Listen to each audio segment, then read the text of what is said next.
अस्सलाम वालेकुम मेरे प्यारे भाइयों, मेरी प्यारी बहनों। रमज़ान के आखिरी जुम्मे में अल्लाह के नबी सल्लल्लाहु अलैहि वसल्लम से एक हदीस मनक़ूल बयान की जाती है, जिसमें ये बताया जाता है कि ज़िंदगी में चाहे 700 साल की नमाज़ें आपकी क़ज़ा हो, ये एक नमाज जुम्मे की नमाज के बाद पढ़ लो। और इसका 4 रकत नमाज है, उसका एक मखसूस तरीका है, मखसूस तादाद में आयतल कुर्सी पढ़नी है, मखसूस तादाद में सूरह कौसर पढ़नी है। तो अगर कोई बंदा ये नमाज़ पढ़ लेगा तो इंशाअल्लाह उसकी सारी ज़िंदगी की नमाज़ों का कफ़ारा हो जाएगा, चाहे 700 साल की नमाजें क्यों ना हो। अब ये हदीस हर साल गर्दिश करती है, इस साल भी कर रही है, और मेरे कई दोस्तों ने मुझे भेजी है और उसकी तस्दीक के हवाले से बात की है। तो इसके बारे में ये बात अच्छी तरह सुन लें, ज़हन नशीन कर लें कि ये रिवायत झूठी है, अल्लाह के नबी सल्लल्लाहु अलैहि वसल्लम पे झूठ बांधने के मुतरादिफ है।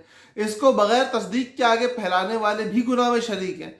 तो इसलिए कोशिश ये ऐसे करें कि इस किस्म की कोई भी बात सामने आए तो पहले तो उसको आगे ना फैलाएं। मेरे प्यारों, मेरे प्यारों, मेरे प्यारों, इस बात को अच्छी तरह समझो कि ये रिवायात झूठी होती हैं। यही वजह है कि हमारे उलमा इनको बयान नहीं करते।